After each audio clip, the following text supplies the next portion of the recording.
Welcome to According to Sam, folks. This is episode 405. Thank you for joining me today. Hope you guys had a good weekend.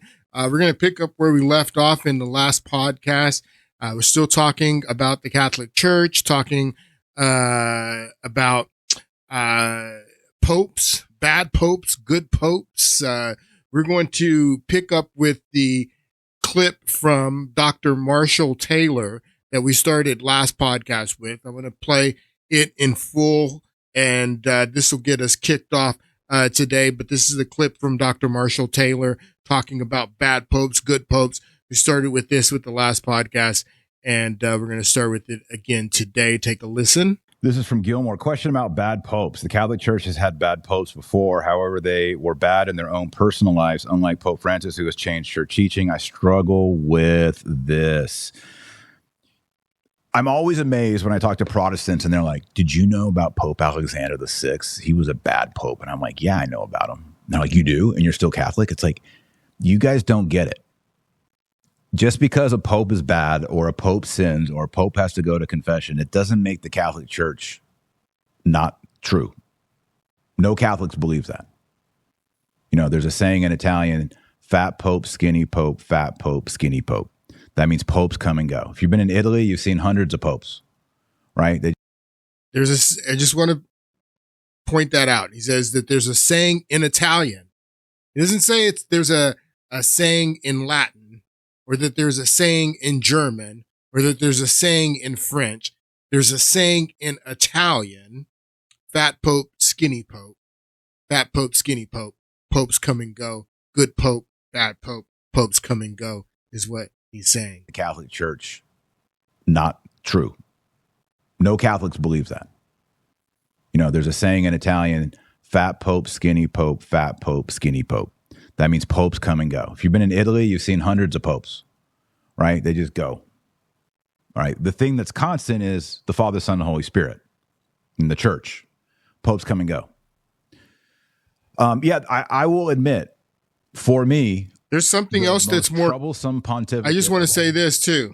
There's something else besides the Father, Son, and the Holy Spirit that is constant as well as the fat pope, skinny pope, good pope, bad popes are cycled out. There's something else that is constant that is not only the Holy Spirit that is constant, something that is constant there in Vatican City, something that has been constant throughout the papal states, through the medieval period, starting in the 11th century, as we're getting ready to get into, that has also been constant there. A constant bureaucracy, a constant administrative state within the papal states, within the Vatican, that's also constant as you're cycling out fat pope, skinny pope, good pope, bad popes. It's not just the Holy Spirit and the Father, Son, and the Holy Ghost that's constant.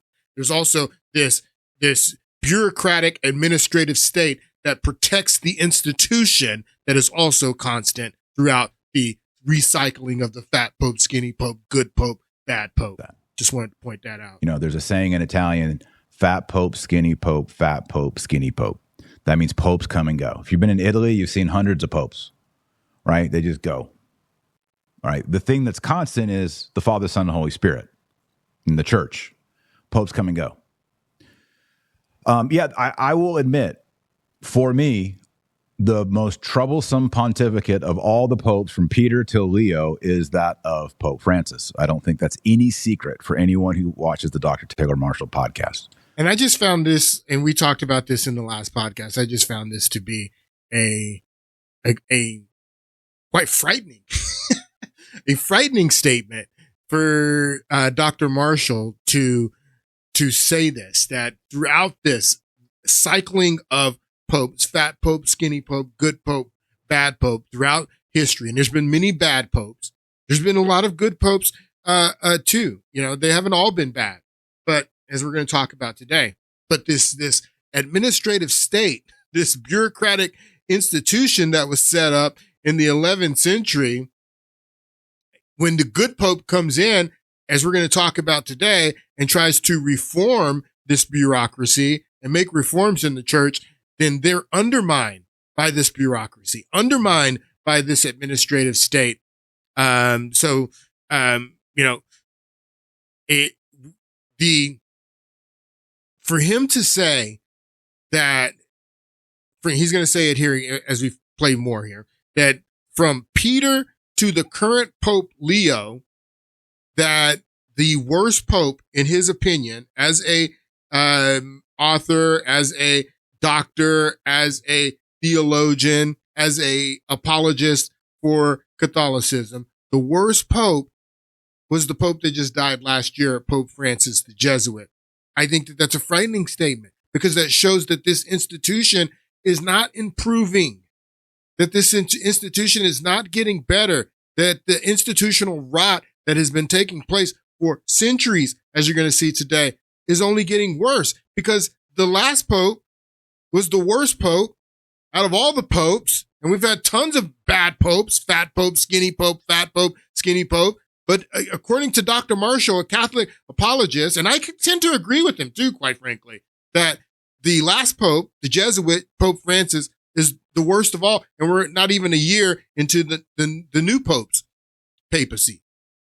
But I want to play the rest because he explains why Pope Francis is the worst of all the popes, going back to Peter. If you believe Peter was the first Pope, I do not. But listen to what he says. The most troublesome pontificate of all the popes from Peter till Leo is that of Pope Francis. I don't think that's any secret for anyone who watches the Dr. Taylor Marshall podcast. Chiefly, there is the Pachamama scandal.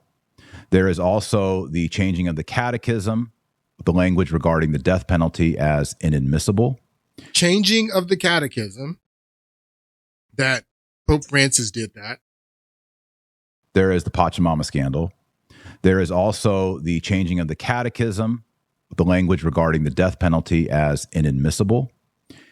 There is also the document allowing for the blessing of couples who are engaged in same-sex behavior. Those three things right there I find to be very probable. Oh, and then also Amoris Laetitia in the footnote, allowing divorced and remarried people who are not explicitly living chastely to receive communion and confession. All of those things are tampering with and getting very close to, if not crossing into, changing of doctrine, manipulating or obscuring or introducing more ambiguity. And that is a big problem. So that's why he thinks Francis. I have some other reasons I believe Francis, but I don't even know that I would say that Francis is the worst. There's been some really bad popes. There have been some bad popes, and we talked about it in the last podcast.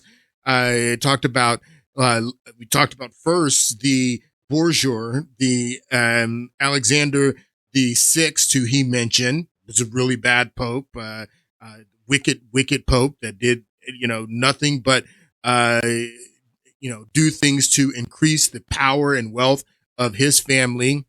But we talked about the Medici, powerful Medici family that took control of the papacy in the 16th century as well, starting with Pope Leo X. He's the first Medici pope.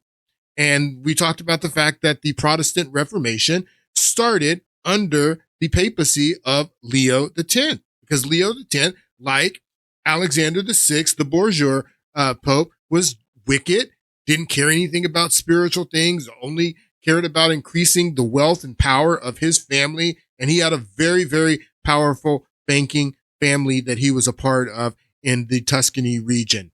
The Medici family, very, very powerful banking family. They made their money in banking. No, they weren't Jews. They were Roman Catholics, and they had the most powerful bank in Europe at this time. I think that when you look at Game of Thrones is basically based on medieval lore, where there's something pertaining to the medieval period. And the Iron Bank in the Game of Thrones, I believe that it is the Medici Bank, because the Medici Bank controlled all of banking in Europe. And they were a very, very powerful family. And Pope Leo X was the first Medici Pope, but he wasn't the only Medici Pope. There was another Medici Pope that came after him, and that was Clement VII. You can see I had to skip over a pope there because there's this one pope that's sandwiched in between the Medici. You have Pope Leo the 10th, who's the first Medici pope, and then you have Pope Clement the 7th, who is the second Medici pope. But in between these two Medici popes, there is this pope, Pope Adrian the 6th. And Pope Adrian the 6th, after the Protestant Reformation had already happened under Leo the 10th, and you have this separation going on in Germany, and it's splitting the church. There's so many different things that are going on that are challenging the church in this period. Financial issues, all kinds. I mean, the financial issues are really the reason that that set off the Protestant Reformation. That's what really angered Martin Luther, was the fact that you had all these representatives of the Pope in Germany feasting off the people, preying on the people, using spiritual abuse to extract money from them so they could take it back to Rome so Leo could build St. Peter's Basilica. But in between the two Medici popes, there's this man that comes to Rome. He comes from Spain, but he's a Dutch, he was Dutch born. He's a Dutchman. And he comes to Rome as the new pope, and he is a man of integrity. He's a good pope. Bad pope, good pope, bad pope, good pope, fat pope, skinny pope.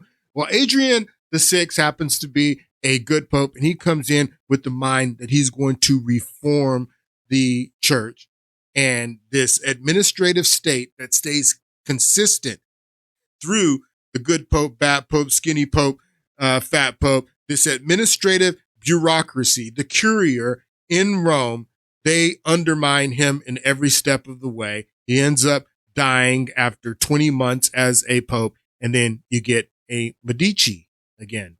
So Adrian is sandwiched in between the two Medici popes. We're going to talk about Adrian more today, and we're going to talk about the relationship, some of the parallels between his papacy and the papacy of Benedict XVI, Joseph Ratzinger from Germany.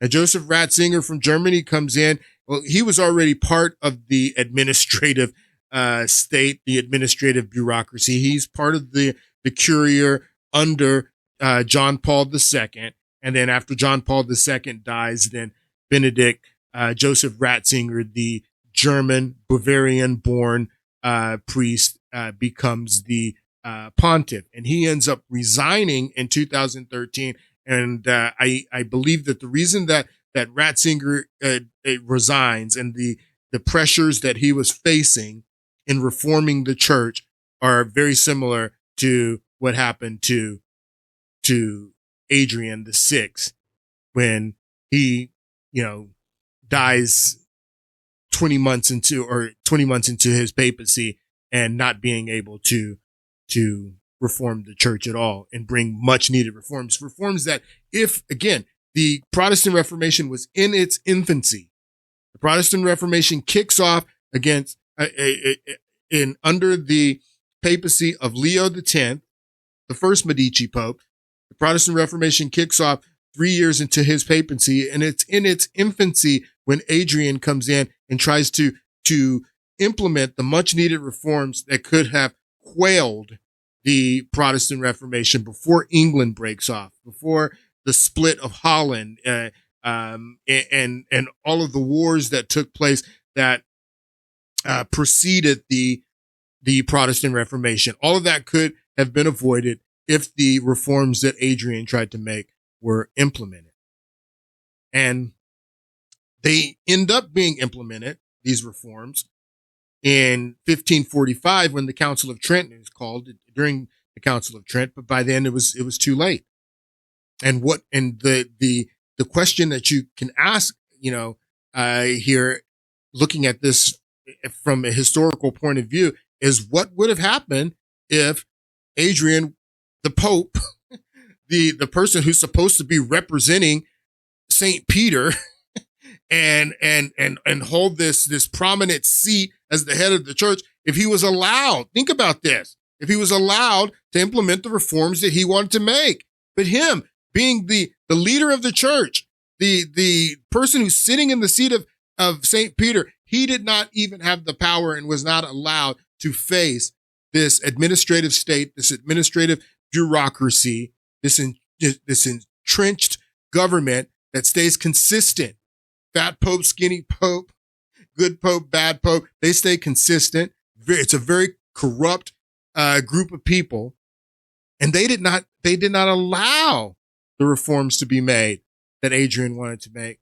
And, the rest is history. The Protestant Reformation is, continued because this guy wasn't allowed to do the reforms that he wanted to make as Pope. What does that tell you? What does that tell you? So, like I said, there have been good popes, many good popes. John Paul I, who preceded John Paul II, was a good pope. He was only pope for 33 days. There's a lot of speculation about what happened to John Paul I and how he died suddenly in his sleep in his 33rd day of his papacy. And he was a reformer. He was a reformer, like Adrian, like the reforms that even Ratzinger tried to do. John Paul I was a reformer. And the thing that he wanted to reform the most was the Vatican Bank. And there's a lot of speculation around, the death of John Paul I. A lot of people believe that he may have been,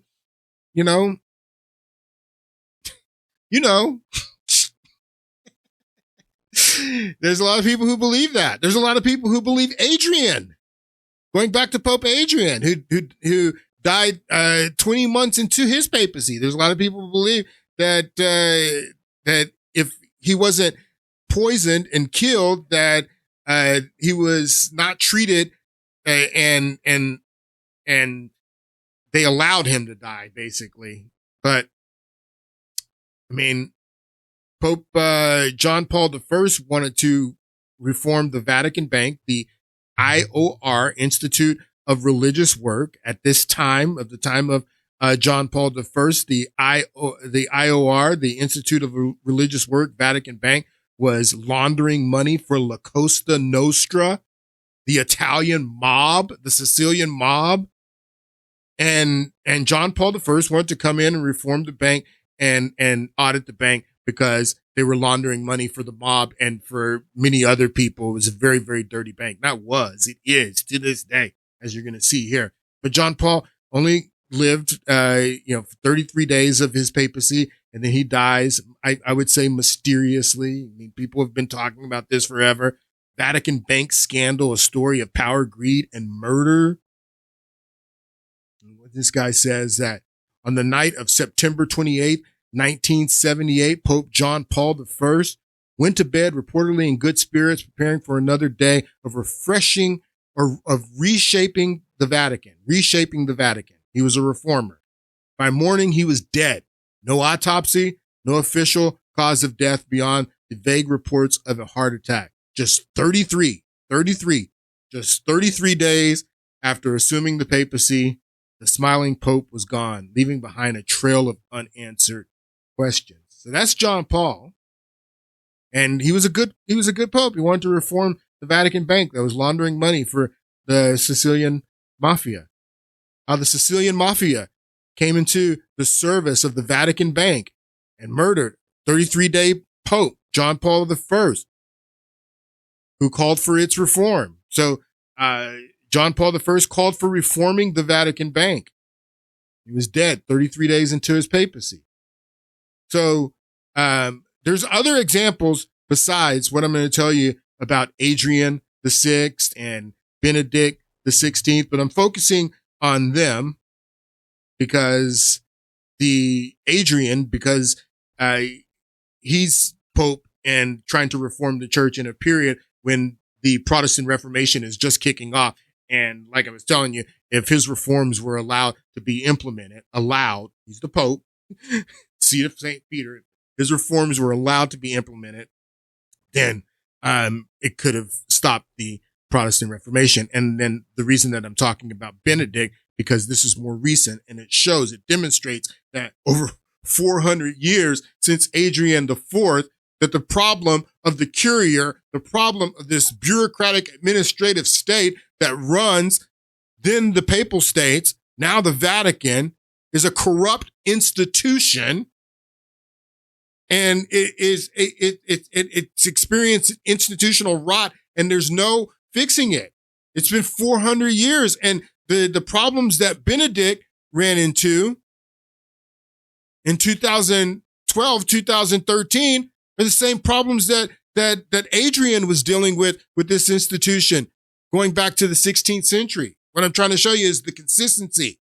But in the middle of that, we have examples, many examples, but I'm bringing up examples like John Paul I to show other examples that they would even, that they would even kill the Pope, because it doesn't matter. That's what he means. That's what fat Pope, skinny Pope means in Italian.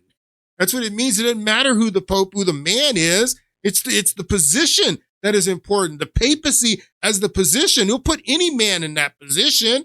The position is what is important. The position, the seat of St. Peter has the authority, but the real power behind the position is this administrative bureaucracy that runs everything, that runs. And if you think that I'm criticizing you as a Catholic or criticizing the Catholic Church, no, I'm not. I'm criticizing the institution, the bureaucratic institution. Jesus never established, even if you take all the Matthew 16 and Jesus making Peter the head of the church, and through apostolic succession that the current Pope has the control of it. Jesus never established an administrative bureaucracy, the institution of the Vatican and the Papal States. That's never what Jesus established. He established the church. So what you have going on in Rome is something completely different. And that's what I'm criticizing. I'm not criticizing your church. I'm not criticizing you as a Catholic. I'm criticizing this bureaucratic administrative state that controls the position of the papacy. It's not about the man who is the Pope. Because they'll cycle him in, cycle him out. Fat Pope, skinny Pope, good Pope, bad Pope. It's the position that is important, the seat that is important. And if we got someone who is in that seat that is trying to assert their authority and reform the bureaucratic administrative state, we'll just take him out and replace him with somebody else, because it's not about the man. It's about the position. That's what I'm trying to show you.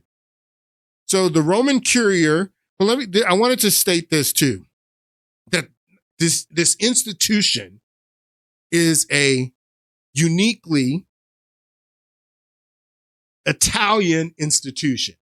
That's why the saying fat Pope, skinny Pope is in Italian, because that's what this is an Italian institution. And I want you to see what it says here on John Paul I's Wikipedia page. It says here that John Paul I remains the most recent Italian-born pope, the last in a succession of popes that started with Clement II, the Medici. You understand what that's saying here? It's saying that John Paul, the Italian pope from the 1970s, who was pope for 33 days, that from him going all the way back to the 16th century to the Medici, Clement VII, that every pope going back to the 16th century was Italian. All of the Curia is Italian.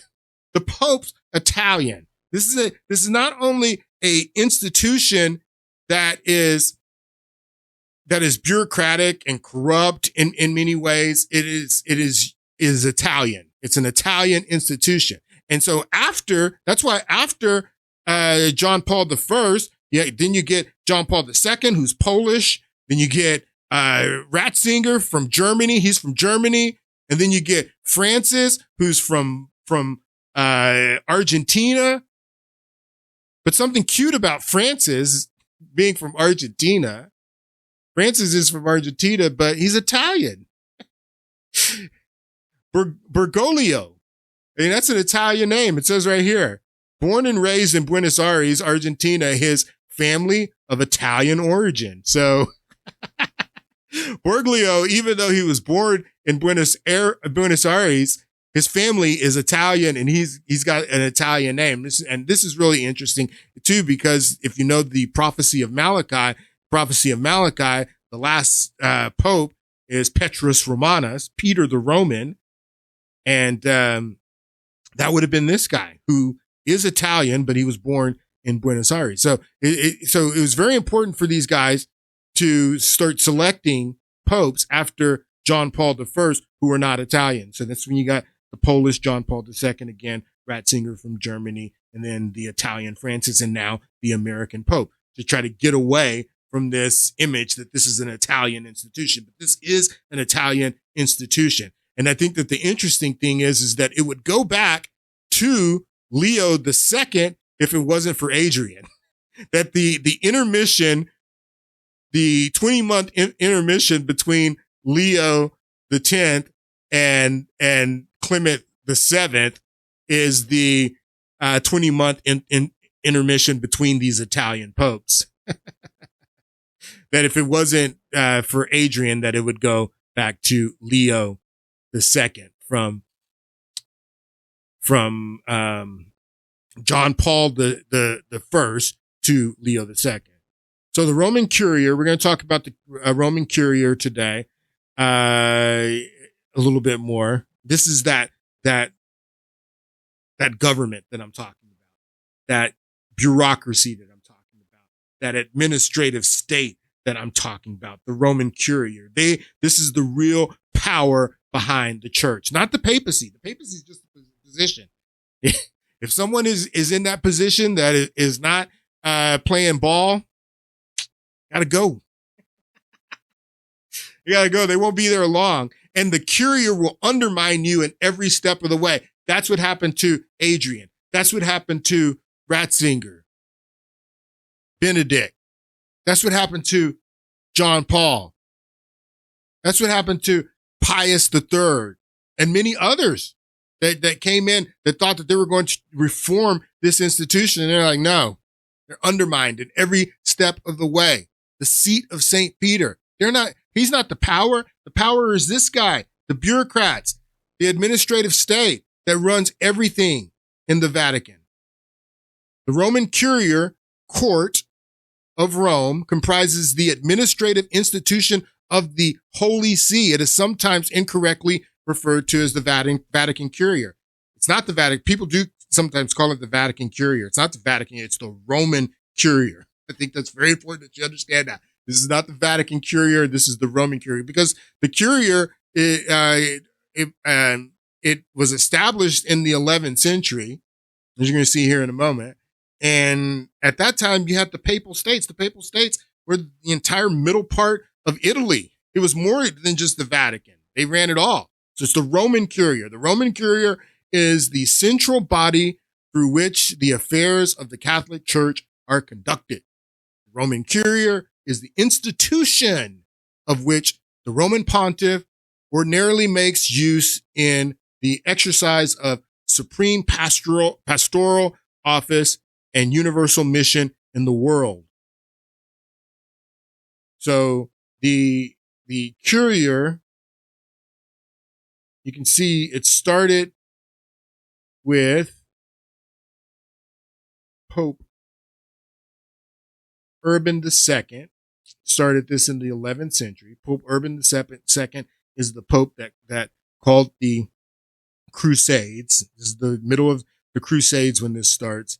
But the Curia was created by Pope Urban II, and in 1088, between 1088 and 1099.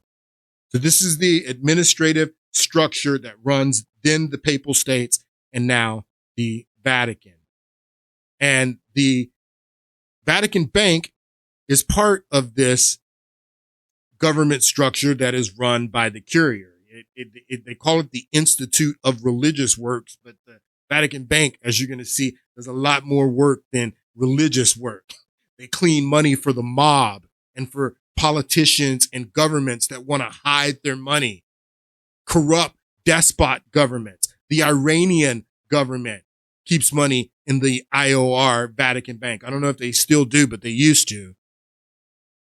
Corrupt despot governments, politicians, the mob have all run their money through the Vatican Bank. The Institute of Religious Work, which was founded in the 20th century, right around the time of the end of World War II, is when the Institute of Religious Work was founded. But this is the Vatican Bank. And because it's in the Vatican, many people have described this bank as an offshore bank, like a Cayman Islands style bank in Italy, in the middle of Rome, the Institute of Religious Work. And the Curia runs this bank.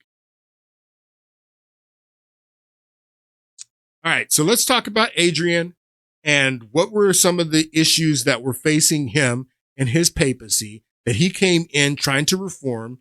Again, the Protestant Reformation had already kicked off in Germany. It was in its infancy, but it was spreading very rapidly.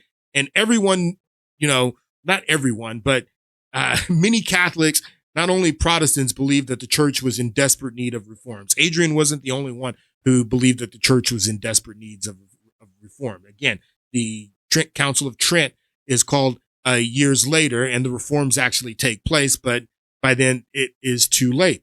But when Adrian comes in, if he was allowed to implement the reforms he wanted to make, things could have been different. But he was faced with this bureaucratic state, this corruption that was going on within the Vatican, within the papal states. And I want you to listen to this clip.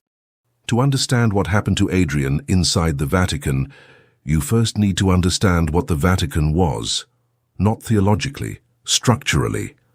The Roman Curia in 1522 was not a bureaucracy in the modern sense. It was a living ecosystem of interdependent interests, cardinals, secretaries, notaries, lawyers, collectors, auditors, and officials of every rank, each one holding a position that had been purchased, inherited, or granted as a favor. Absolutely correct. Absolutely correct. Every single position in the Curia. And by this time, by the middle part of the 16th century, the Curia was 400, 500 years old. At this time, it was 400 years old. So for 4 centuries, the Curia had been, part of this institutional structure. And yes, all of the positions were either granted as favors, they were purchased, they were handed down from your father or, a family member who handed it down to you. So this has nothing to do with theology. This has nothing to do with spirituality. This has nothing to do with doctrinal issues and issues of, this is all bureaucratic, administrative stuff that these people are doing, and it's their job, and they're making money off of it, and that's how they're getting paid, and it's all about the money, and that's what this whole structure and this institutional structure is. It's all about the money, and by the time Adrian comes in, this institution was 400 years in the making, and yeah, like he says here in this clip, everyone who got their position was feeding off that position, making money off that position. The position had been granted to them, gifted to them. They had purchased it or inherited it. His lawyers, collectors, auditors, and officials of every rank, each one holding a position that had been purchased, inherited, or granted as a favor. Each one drawing income from fees, benefices, and arrangements that had accumulated over generations into something so complex that no single person, including the Pope, fully understood how it worked. It had not been designed to resist reform. It had simply evolved over centuries into something that could not be reformed without dismantling itself entirely, and organisms do not dismantle themselves. Adrian walked into this structure with a commission of 8 cardinals and a list of abuses. The cardinals on his commission were not his enemies in any simple sense. Several of them genuinely believed reform was necessary. But they also understood something Adrian did not, or refused to accept. That every specific abuse on his list was connected, by financial thread or personal obligation or canonical precedent, to something else. That pulling one thread would loosen 10 others. That the Curia was not a collection of individual corruptions, but a single integrated system in which corruption was load-bearing. You could not remove it without replacing what it held up, and Adrian had no replacement. He had principles. Below the level of cardinals, the machine ran on people no document bothered to name. A man who worked in the Vatican chancery during Adrian's pontificate, a Flemish notary who had arrived in Rome a decade earlier and processed the paperwork for matrimonial dispensations, later described in a letter to his brother the atmosphere of those 20 months. He wrote that the arrival of the new pope had produced something he called a collective stillness. That officials continued their work exactly as before, with the same schedules and the same procedures, but that a particular kind of energy had drained from the corridors. He meant the energy of ambition.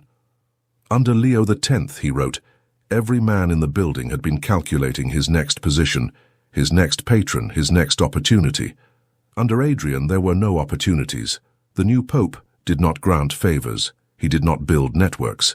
He did not reward loyalty with advancement. He simply worked and expected others to do the same. So he was a man of integrity, and the Vatican and Rome was not the place for a man of integrity in the 16th century. And I don't know that it is today, quite frankly. And so the Curia was the issue. The bureaucratic administrative state was undermining Adrian in every step of the way when he tried to implement reforms. And here's another clip that explains how it worked out. One of the big issues that was leading the Protestant Reformation, that led Martin Luther to compose his 95 Theses and start the Protestant Reformation, was this issue of indulgences. Indulgences are sins, is what they are.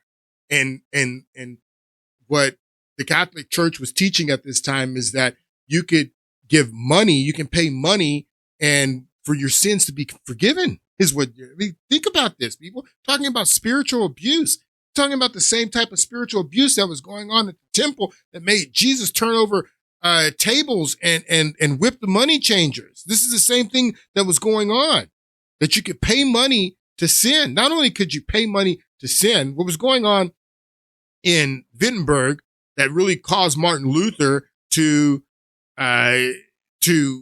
motivated him to write the 95 Theses, which started the Protestant Reformation, this issue of indulgences, but not only the issue of indulgences, the issues that you could pay for your sins by dropping, a couple of shiny coins into the bucket, but you could pay for your family members' sins who have died and are in purgatory, and they're in purgatory because of these sins. And your uncle, your grandmother who you loved is in purgatory because of it. Think about this. This is spiritual manipulation, people. This is spiritual abuse, that you can pay money to get your loved one out of purgatory. The guy who was most famous for doing this, which started in the beginning of the Protestant Reformation there in Wittenberg, was John Tetzel. And he would go around telling people, and this was all to send money back to Leo X, the Medici banking pope, so he could build St. Peter's Basilica. The main usage of these indulgences by Tetzel was to help fund the new St. Peter's Basilica. This is a building project, lying to people, telling them that they could get their loved one out of purgatory if they put a few coins in the bucket for St. Peter's Basilica, that your loved one will come out of purgatory. So this is what indulgences was. This was the big thing that was leading Luther to launch what became the Protestant Reformation. And it's disgusting. He even had this little song. I say it in the movie. I think I was gonna find the clip from Tetzel saying it in the movie Martin. But as soon as the goal in the casket rings, a rescued soul from heaven springs, is what Tetzel used to say. That was his little jingle, his marketing jingle to get people to manipulate people to put money in to get their loved one out of purgatory. This is the spiritual abuse that led to the Protestant Reformation. This is a big deal. So when Adrian comes in, he wants to deal with that, deal with indulgences, and watch what the courier tells him. Take a listen. Adrian arrived in Rome in August of 1522 with a list. Not a metaphorical list. A concrete, specific inventory of abuses he intended to eliminate. The sale of church offices. The granting of multiple benefices to single individuals who collected income without performing any duties. The system of indulgences that had been expanded so aggressively under Leo X that it had become, in practical terms, a mechanism for generating Vatican revenue with no theological justification whatsoever. He presented his reform agenda. They knew, they understood that this was a business issue, or business plan.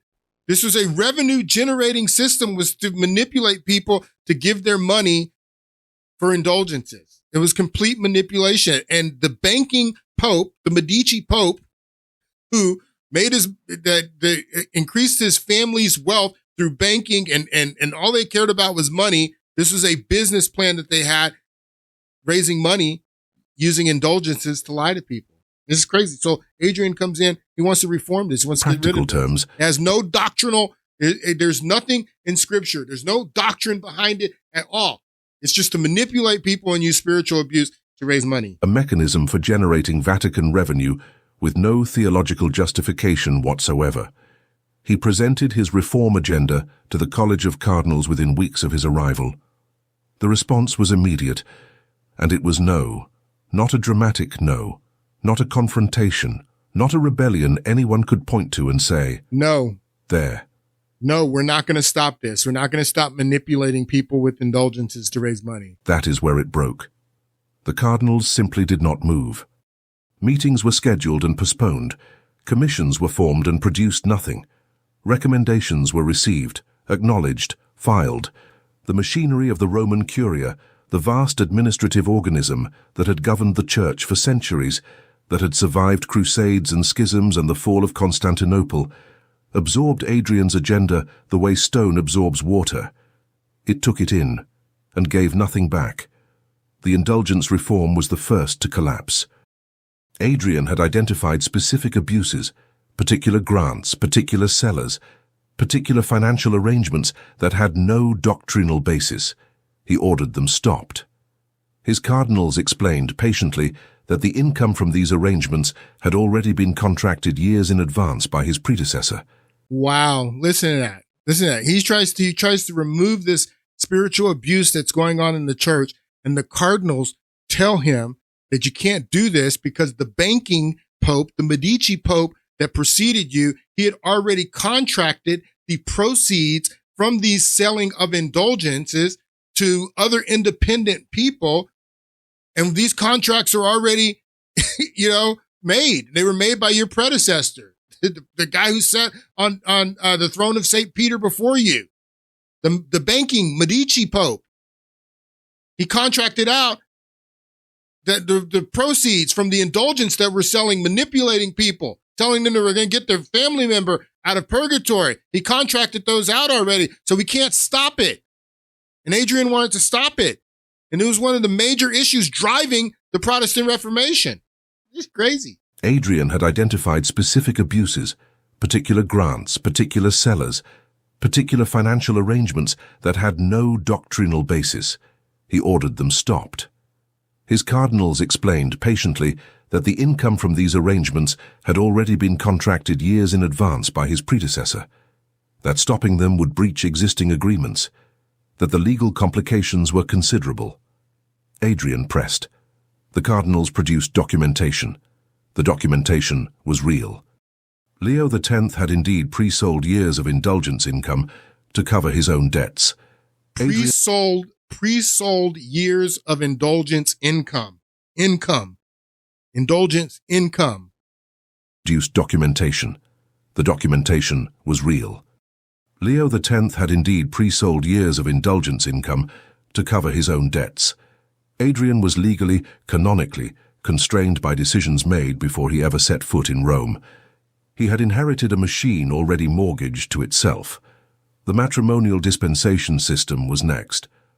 All right, so those are the issues that Adrian faced. It's just one of the issues that Adrian, but it was the most important indulgence, and you can see why he was not able to bring this reform. The reform eventually comes during the Council of Trent, but when Adrian tries to reform the church and do this in the infancy of the Protestant Reformation, he is blocked by the Curia, but it wasn't, like you just heard him say, it wasn't necessarily blocked by the Curia. The banking pope, the Medici pope that preceded him, had, already sold off all these proceeds from the indulgences. So they had to keep doing it to raise the money because the Medici, the banking pope, had did the good pope, fat pope, skinny pope. So you had a bad pope before the good pope, and the good pope couldn't change anything that the bad pope did. He was canonically obligated, is what it said here. So Ratzinger, let's get to Ratzinger. We don't have very much time. So what were the things that were facing him? He still had to face this bureaucratic administrative state, this corrupt bureaucracy, the Curia. But the issues, the corruption that were facing the church when Benedict XVI became pope were different issues. The Vatican Bank was one of them. We talked about that, but also the sexual scandal, the predatory pedophilia scandals that were rocking the church at this time. Benedict had this position under the previous pope. He was the prefect of the Congregation of the Doctrinal Faith. And this position was set up, you can see, it first was established in the 16th century, in 1542. This was the office, this was the court that ran the Inquisitions. As you can see, it says here, the Supreme Sacred Congregation of the Roman Universal Inquisition is established. So that was his job. Benedict, under John Paul II, his job was the chief inquisitor. And all the sexual scandals that were going on rocking the church under John Paul II hit his desk first. So Ratzinger was well aware of what was going on when he became pope. One of the biggest issues was this order in South and Central America called the Legionaries of Christ. And the founder of the Legionaries of Christ was this guy, Marcial, and he was a predator. He was a pedophile. He had a wife and kids that people didn't find out about later. He was abusing all of these people that were coming into his order, and it was serious abuse. But this order raised a lot of money for the Vatican. So what's the Curia, who runs the Vatican Bank, who runs the Vatican expenses and pays the Vatican bills? What's their biggest object or biggest priority is raising money, not taking care of parishioners, not making sure that predators are dealt with and are sent to jail. No, protecting the institution and protecting the revenue of the institution is the most important priority of the administrative state of the Curia that running the Vatican. So, Marcial is basically, he's not arrested. He doesn't go to jail after he's found to have abused all these people. He basically gets sent to do penance for the rest of his life is what happens to him. They keep the order in, they don't disband the order. So they keep the order running, and it's all about money. It's the same issues that Adrian was dealing with 400 years ago. And this is Benedict XVI dealing with it in the 21st century. Take a listen to this clip. Not only did the Vatican not respond to the letter, but Pope John Paul led massive celebrations to mark both the 50th and the 60th anniversaries of Father Maciel's priestly ordination. Se ve, se siente, legionarios están presentes. The Vatican did nothing. John Paul continued to praise Maciel despite the pending allegations. Así como al padre Maciel. He described the founder of the Legionaries of Christ as, quote, an efficacious guide to youth. That quote incensed Maciel's victims. They would go public with the testimony they now had on Maciel. Cardinal Joseph Ratzinger. The official responsible for investigating child abuse cases was Cardinal Ratzinger. He had to respond to the news media about the charges against Maciel. There's a question whether you... Come to me when the moment is given. Not yet. But he was in a bind. John Paul's public celebration of Maciel made it very difficult for him to take action. And all the while, Maciel's activities went unchecked. The situation changed at the end of 2004. At that time, Cardinal Ratzinger made a decision, to his credit, that Maciel had to be investigated. So he sent a canon lawyer in his office, Monsignor Charles Scicluna, to America and Mexico to take the testimony of these men. He clearly knew that whoever would become the next pope needed to have Maciel under investigation, lest the Vatican be tarnished by the scandal of a much-accused pedophile and nothing happening to him.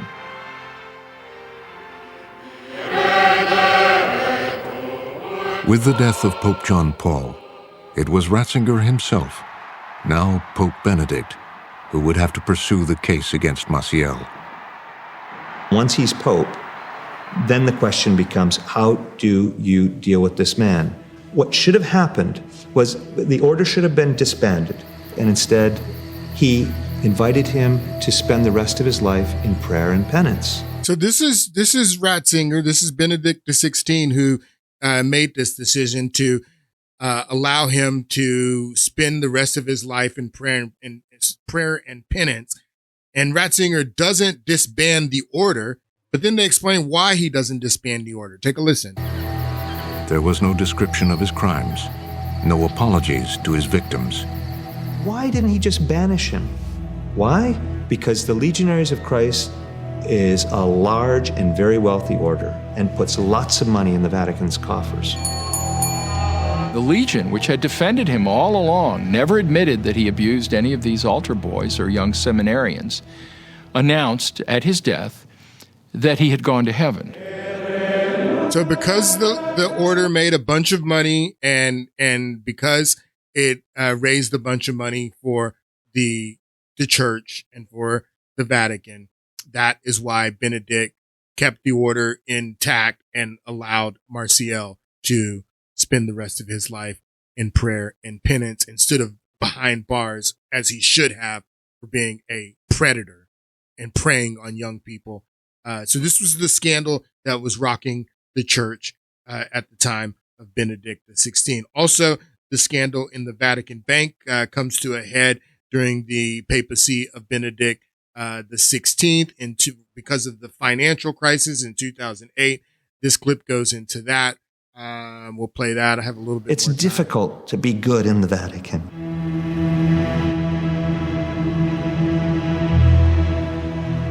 The Vatican is a world on its own, an independent state. And this is the guarded frontier that separates it from Italy, whose authorities have no powers here. The Vatican is the last absolute monarchy in the world today. The Pope, when he is elected, is answerable to no human power. He has absolute authority over the entire Roman Catholic Church, direct authority that reaches down to individual members. He is the supreme judge, the supreme legislator, and the supreme executive. Dominus vobiscum. But as an executive, Benedict needed help. He turned to his longtime assistant, Cardinal Bertone, to be Secretary of State, effectively in charge of the Vatican's government, the Curia. The Vatican Curia, which is the administrative body of the worldwide church, is a collection of small fiefdoms, of cliques of individuals, of different agendas vying against one another. And it is the Curia that runs a city-state with its own legal system, its own TV channel, radio station, and newspaper. It even has its own bank, the Institute of Religious Works, housed in a medieval tower. The Bank of Italy, the highest authority in our banking system, has described the Vatican Bank as a foreign bank on our soil. We see the big walls of the Vatican as a national border. We cannot intervene in the Vatican. Nilo Rossi is a powerful figure in Italy. He prosecutes the most difficult cases: the mafia, corrupt politicians, and most recently, the Vatican Bank, which has a long and dark reputation for financial corruption. Politicians, businessmen were using the Vatican Bank as an offshore to hide their money. The mob? To money launder, if you will, or not pay taxes. For years, the Italian authorities could do nothing. But when tough banking regulations were imposed across Europe in the wake of the financial crisis, only the Vatican Bank resisted. So the Italian finance police put the bank under close surveillance. Using all the tools at their disposal, they monitored transactions in and out of the Vatican Bank. They made their first breakthrough in the summer of 2010.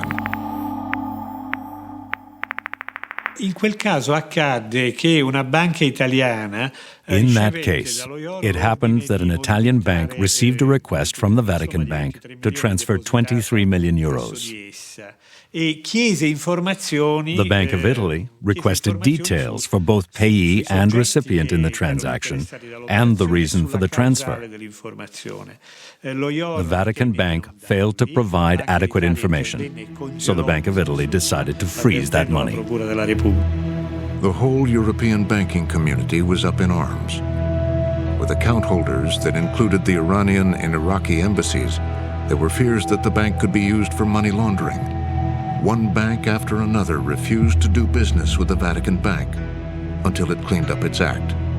So, I don't know that the Vatican Bank has cleaned up its act. I mean, they say that there has been reforms. There were some reforms under Francis, but I mean, this is the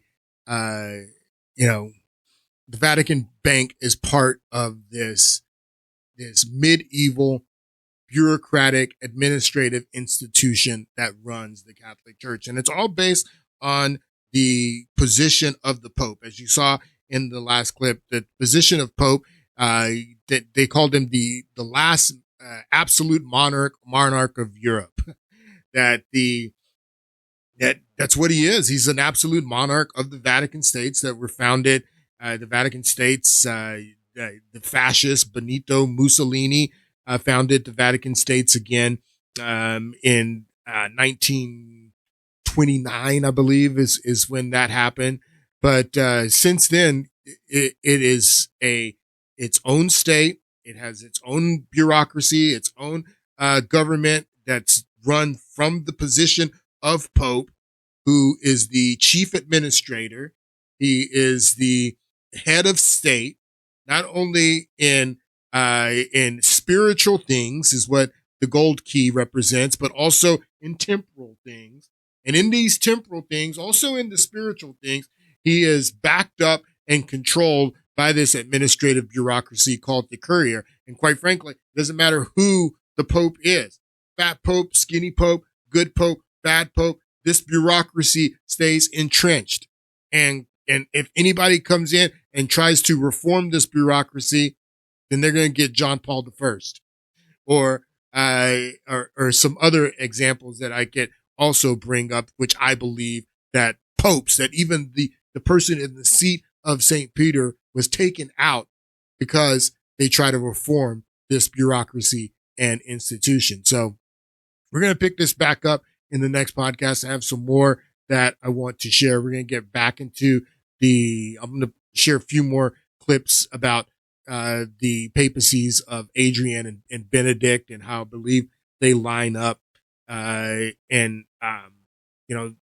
some significant differences as well, but there's some things that I think that parallel that show that this administrative structure, bureaucratic structure that was in place undermining Pope Adrian in the 16th century is also still in place today.